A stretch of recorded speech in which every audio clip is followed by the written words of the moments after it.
देश की 48% जनसंख्या को खुली हवा में सांस लेने के लिए क्या करना होगा? क्या हमको बार बार समझने की जरूरत है कि वो महिला या वो लड़की इंसान है? उसको 52% पुरुषों की तरह आजादी और इज्जत दोनों पसंद है। आखिर कब तक और कहां तक इस 48% जनसंख्या को अपने जीवन के लिए कैंडल मार्च निकालना होगा? इसका कोई जवाब नहीं मिल रहा। हमारे समाज में महिलाओं के वीरता के किस्से सुनाए जाते हैं। आजादी के आंदोलन में उनके सहयोग की चर्चा होती है। आज अंतरिक्ष से लेकर जमीन तक हर जगह महिलाएं किसी न किसी रूप में हमारे समाज का प्रतिनिधित्व कर रही हैं। देश के हर कोने से इस तरह की घटनाएं हर रोज सुनने को मिलती हैं, लेकिन अब तक इसका ना तो कोई समाधान मिला और ना ही इसको लेकर किसी भी तरह से प्रशासन और सरकार ने कोई ठोस कदम उठाया है। घटनाओं के बाद सख्ती से निर्देश मिलते हैं और फिर स्थिति वही हो जाती है, मानो एक बार फिर व्यवस्थाएं थक कर सो गई हों गहरी नींद में। और फिर इस तरह की एक और रूह कपा देने वाली घटना की सूचना।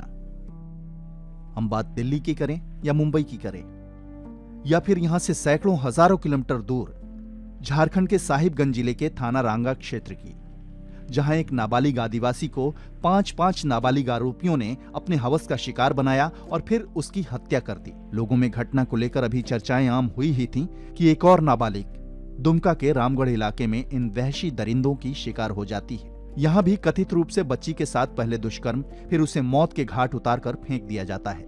हालात हर जगह बदतर है। दरअसल आज हम आप लोगों का ध्यान संथाल जनजाति की ओर दिलाना चाहते हैं। ये वही आदिवासी जनजाति है जिसके बेहतर भविष्य की कल्पना के साथ झारखंड जैसे राज्य का निर्माण किया गया।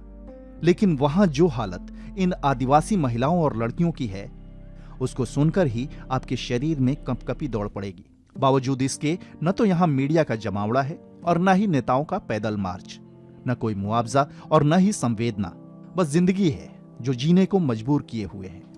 दरअसल संथाल जनजाति मूल रूप से झारखंड और बिहार के कुछ हिस्सों में निवास करती है। यह झारखंड में बसने वाली सबसे अधिक जनसंख्या वाली अनुसूचित जनजाति है। इनके मिट्टी के घर, बदन पर टैटू, जिसको मुख्य रूप से गोदना कहा जाता है, इस जनजाति की मूल पहचान सी बन गई है।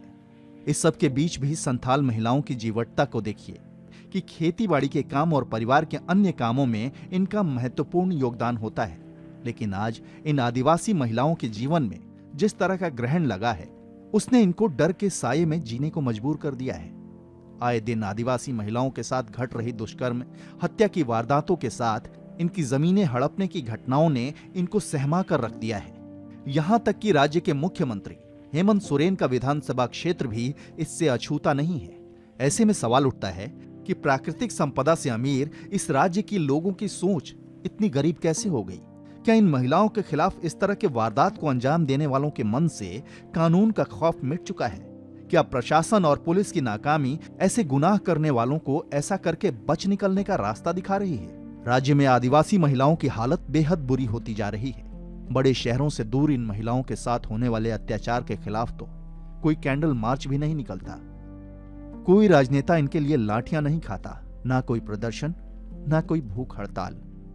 ऐसे में ये जानना जरूरी है कि कब हमारी कक्षा की किताबों में वो अध्याय जोड़ा जाएगा जिसको पढ़कर हम सीधे साधे आदिवासियों को इंसान समझना शुरू कर देंगे।